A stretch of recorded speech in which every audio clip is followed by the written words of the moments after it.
Mr. Speaker, pursuant to House Resolution 377, I call up H.R. 881 and ask for its immediate consideration in the House. The clerk will report the title of the bill.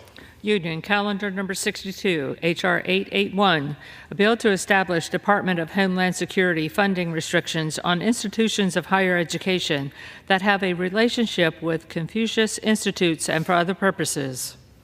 Pursuant to House Resolution 377, in lieu of the amendment in the nature of a substitute recommended by the Committee on Homeland Security printed in the bill, an amendment in the nature of a substitute consisting of the text of Rules Committee Print 119-2 is adopted and the bill is amended is considered read. The bill, as amended, shall be debatable for 1 hour, equally divided in control by the chair and the ranking minority member of the Committee on Homeland Security or their respective designees. The gentleman from Texas and the distinguished gentleman, Mr. Pfluger, and the gentleman from Mississippi, the distinguished young chairman, Mr. Thompson, each will control 30 minutes. The chair recognizes the distinguished gentleman from Texas. Thank you, Mr. Speaker. I ask unanimous consent that all members have 5 legislative days in which to revise and extend their remarks and to include extraneous material on H.R. 881. Without objection, the gentleman is recognized.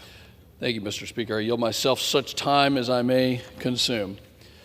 I rise in support of my bill, H.R. 881, the DHS Restrictions on Confucius Institutes and Chinese Entities of Concern. I have long been concerned that the threats the Chinese Communist Party poses to our homeland are not only real, but they are right here.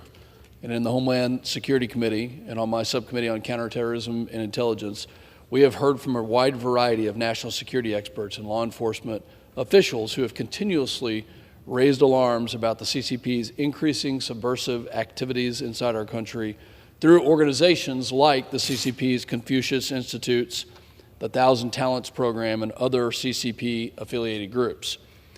While Confucius Institutes are presented as centers for promoting Chinese language and culture, it is proven that they have been used to steal critical research, recruit talent for military civil fusion enterprises, conduct espionage, commit transnational repression, and influence academic institutions to the benefit of the CCP. At their peak, the United States hosted approximately 118 Confucius Institutes, primarily at colleges and universities. And now there are fewer than 14 active Confucius Institutes today, but the danger still remains. Many of these programs have rebranded themselves within universities with the same mission as before, and that is to subvert national security and expand CCP influence operations. Another example is the CCP's Thousand Talents Program, which the FBI has listed as the most prolific sponsor of state-sponsored talent recruitment programs that bring outside knowledge and innovation back to China, often through stealing trade secrets, breaking export control laws, or violating conflict of interest policies. These talent recruitment programs are a win-win for China.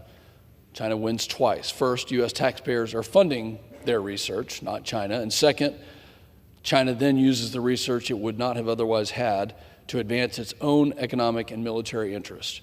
Today, we are debating H.R. 881, my legislation, which, by the way, is bipartisan, and that would prohibit DHS from funding American universities that host a Confucius Institute or Thousand Talents program or maintain relationships with the Chinese entities of concern.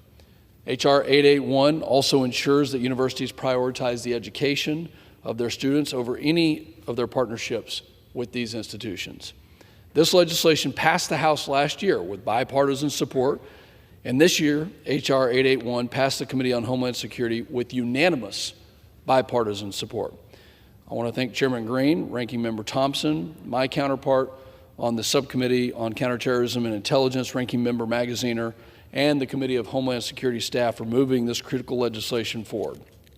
The DHS Restrictions on Confucius Institutes and Chinese Entities of Concern Act would play a vital role in protecting our students, intellectual property, and national security. Together, this effort demonstrates a unified bipartisan way to protect our nation from the insidious influence of the CCP, and that our students, our intellectual property, and our national security are protected from the malign influence of the CCP. I'd like to urge all of my Republican and Democrat colleagues to support this legislation. Thank you, and I reserve the balance of my time. Gentleman